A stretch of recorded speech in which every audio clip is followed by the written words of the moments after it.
kit. Ngayong araw na to, meron tayong i-repair na dalawang electric fan. Ang issue po nito mabagal po umikot pero may power naman siya. At titingnan natin kung anong maging problema niya. Samahan niyo ako ngayong araw na ito sa pag-repair. Okay? Bali, ito po yung unang gagawin natin na try po natin isaksak at para makita po natin kung ano yung problema niya. Power on lang natin. Number 1. Yan, ito nyo. Halos ayaw na niya umandar. 3 na po yan. Masyado mga hina. Ngayon, tingnan natin kung ano. Mag-check muna tayo na LC niya. Pero sa tingin ko, hindi naman siya bushing kasi hindi naman siya nag-i-stock. Maganda pa nga ikot. Malamang to, baka capacitor lang to. Tingnan natin. Ayan, okay naman. Ngayon, checkin natin taas baba lang. Kung may kalog, kasi kung may kalog yan, pwedeng bushing. Okay naman. Tapos gilid, wala rin kalog. Kaya pwede tayo mag-proceed sa capacitor. Nabuksan natin itong hindi ito, hila-hilan ito. Subutin niya.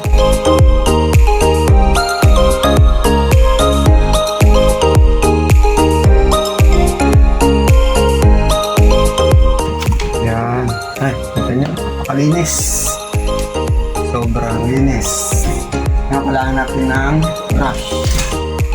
Linisin muna natin yan.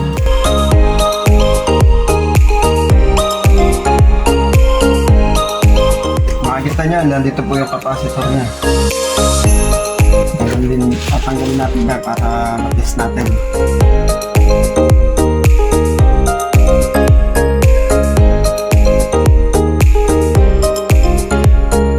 Tanggal na po siya. Hindi natin siya i-test. Kuha tayo ng digital. I-set po natin siya sa capacitance.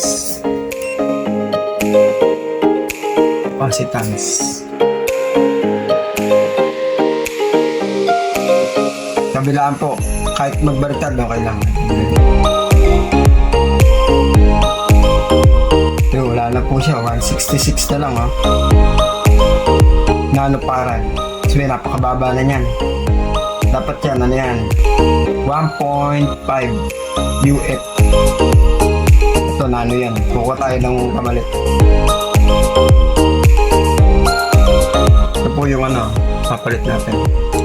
Makikita nyo, 1.5 UF. Dapat ganyan po mariread natin. Kabilaan din, pwede yung kabilaan. Tapos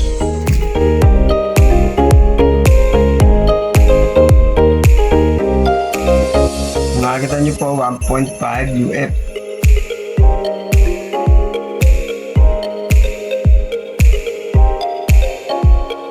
Yun, liwanag po yan, 1.527. Yan, sigurado po lalakas na ikot niyan. Ikabit lang po natin para makita niya. Simple lang po pag mga ganitong problema. Madali siyang repair. Pero checkin niyo muna siyempre yung okay yung takbo ng niya, shafting. Kasi kung mahina, kung stack up yan, tapos yung capacitor mo okay naman, 1.5, malamang bushing yun. Papalitan natin, babaklasin natin ito. Nakita niya pag meron tayong gawa na stock up na LC, stock up ang bushing yan. Okay, para kita ko rin sa inyo. Ngayon, nandito muna tayo yan. Lagyan natin ng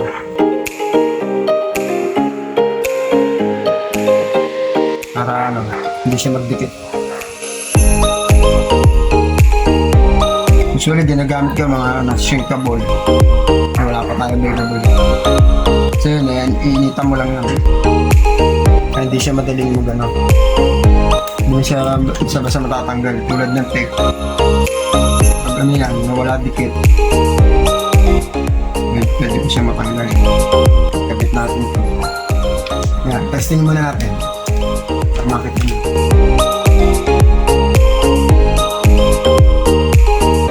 Ito, may ano yan. Half moon tawag dyan. May mga ano. Meron kasi bilog. Ito, may ano yan.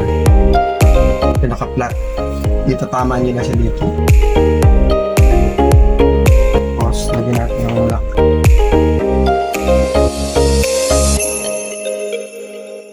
Lagyan natin i-test. Kung lalakas ba siya.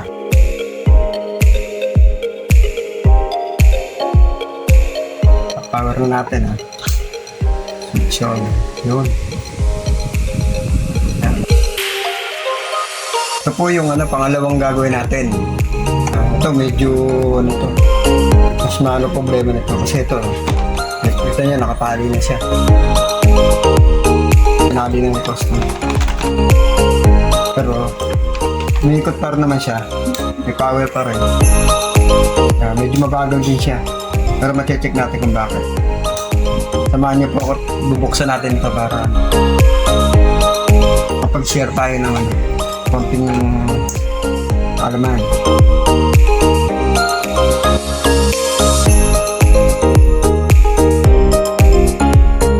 Malamang sira ang nito, gearbox.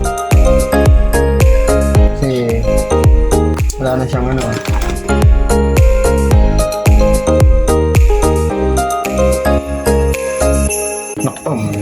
malinis din siya.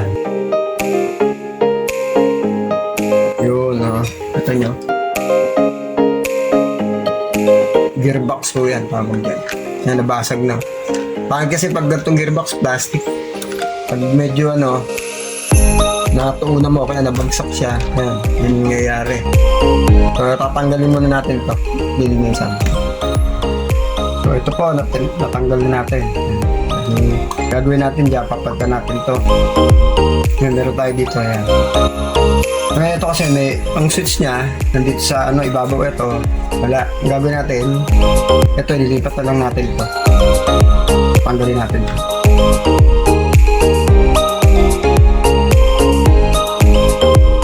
Lipat natin yan. Medyo ingatan nyo lang ito kasi may may spring yan. Tsaka bulita siya doon. Kailangan pag tinanggal nyo ito, hawakan nyo muna dito para hindi siya tumalsik. Ito rin, ganun din ito.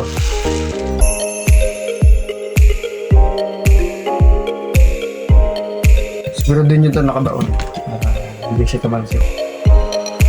Bagay ito, wala na ito eh. Pero pwede ba ito, mapisahan natin kung sakaling kasi ito ay apang natin.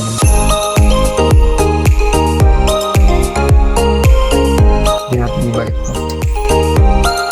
Ganun lang po yung kadali.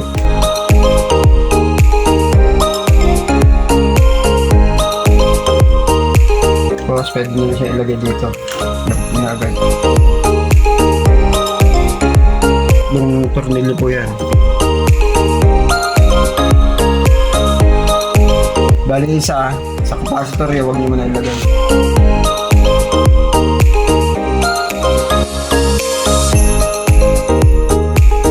So, checkin pa natin to kasi medyo nahinaan ako sa niya, sa under niya. Kaya talaga check natin. Capacitor niya.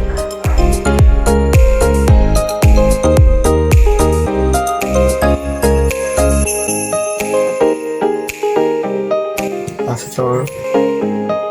Capacitance ulit tayo. Kaya maganda talaga may tester tayo para madali natin ma-check good or bad. 514.8 nanofarad nano. So kailangan natin 1.5. So nawala na siya ng 1,000 nanofarad. So kailangan natin palitan. Kuha tayo ng pamalit. Test natin ito. So na ano yung naramdaman yung humihina na yung takbo niya. Huwag niya paanda rin kasi ano. Pwede mamatay yung fuse niyan. Kung mahirap para magpalit. Matrabaho yun. Yan. 1.49. Yan. U. Sabi niya UF. Kanina N yun eh. Nano yun. Nano. So, okay. Ilagay natin to. Papatesting natin.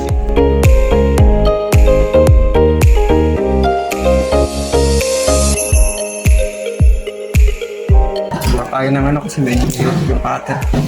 Ito, automatic na to. Lagay natin yung kanina, sinukat natin. Ito. Kahit di nyo naihinang niya, basta maganda yung pagkakaano nyo.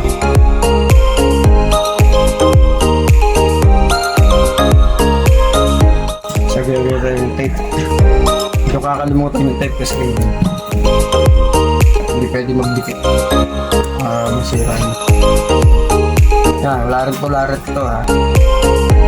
Sa capacitor, wala polarity. Kaya kayo matatakot maglagay kung bagtad dun. Kahit parang naman talaga siya. Pwede natin siya i-tornilyo dito.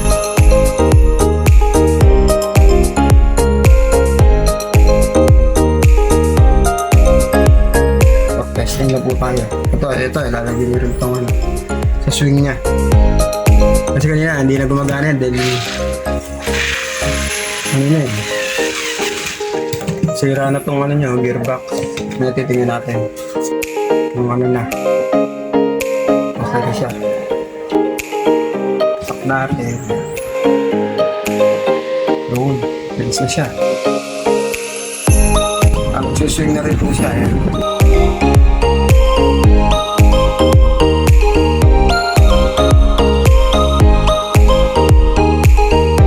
So, pwede na po natin siya isara. Butin natin. Kailangan mo anuhin yung fuse at yung ano niya. Paso to. Okay. So, hanggang dito na lang po. Pinag-share lang po ko para sa mga Padre de Pamilya na sa tahanan na gustong mag-DIY para konting kalaman lang po. Sundan nyo lang yung tips na binigay ko. Hanggang sa susunod po. Maraming salamat.